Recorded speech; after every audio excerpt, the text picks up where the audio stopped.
பருவமழையால் ஒருபுறம் மகிழ்ச்சி, மறுபுறம் சோகம் என கடும் இன்னல்களை சந்தித்து வருகின்றனர் விவசாயிகள். அவர்களின் நிலை குறித்து இந்த தொகுப்பில் காணலாம். தமிழ்நாட்டில் வடகிழக்கு பருவமழை கடந்த அக்டோபர் மாதம் மத்திய பகுதியில் தொடங்கியது. தற்போது வடகிழக்கு பருவமழை தீவிரமடைந்துள்ள சூழலில் திருநெல்வேலி மாவட்டத்தில் கிட்டத்தட்ட அனைத்து குளங்களும் ஏரிகளும் நிரம்பி உள்ளன.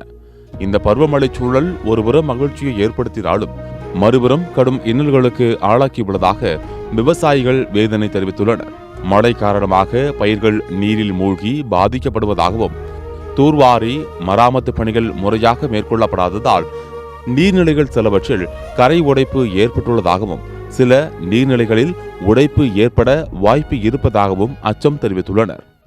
நெல்லை மாவட்டத்தை பொறுத்த வரைக்கும் அணைகள் நிறைந்த பகுதி, முழுவதும் விவசாயம் நிறைந்த பகுதி. இந்த மழையினுடைய தொடக்கம் மேற்கு மலை தொடர்ச்சியிலிருந்து கிடைக்கப்படுகிற தண்ணீர் அணைகள் மூலியமாக பாசனம் பெறுகின்ற, குறிப்பாக எப்பொழுதும் ஓடிக்கொண்டிருக்கின்ற தாமிரபரணி பாசனம் அதிக அளவில் இருக்கின்றது. அப்போது இன்றைக்கு இடுபொருள் என்பது, இன்றைக்கு விலையேற்றம் என்பது இன்றைக்கு விவசாயத்தில் தத்தளிக்க வேண்டிய நிலைக்கு தள்ளப்படுகின்றது. பெருமழை காலங்களில் தண்ணீர் சேமிப்பதும், அதற்கான இருக்கின்ற அந்த விவசாயினுடைய உற்பத்திக்கான செலவு கூடிக்கொண்டே இருக்கின்றது. அது சற்று சிரமமாக இருக்கின்றது.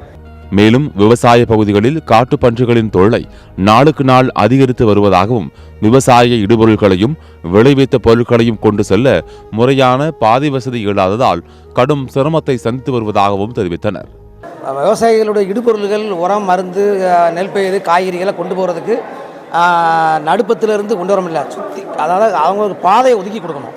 எல்லா இடத்துலையும் குளத்து ஓரமாக பாதை ஒதுக்கி கொடுத்துட்டாங்கன்னா அவங்க வண்டிகள் கொண்டு போகிறதுக்கு ஈஸியாக இருக்கும், நெல் பயிர் கொண்டு போகிறதுக்கு ஈஸியாக இருக்கும், உரம் கொண்டு போகிறதுக்கு ஈஸியாக இருக்கும், வேலையாட்கள் கொண்டு போவாங்க, டிராக்டர் போவோம், எல்லாம் போவோம். அதனால் எல்லாருக்குமே ஒரு எல்லா விவசாய பணிகளுக்கும் பாதை மெயினாக இருக்கணும். ஏன்னா சமக்க முடியாது, பாவம், விவசாயிகள்லாம் பாவம். அண்மையில் பெய்த கனமழை காரணமாக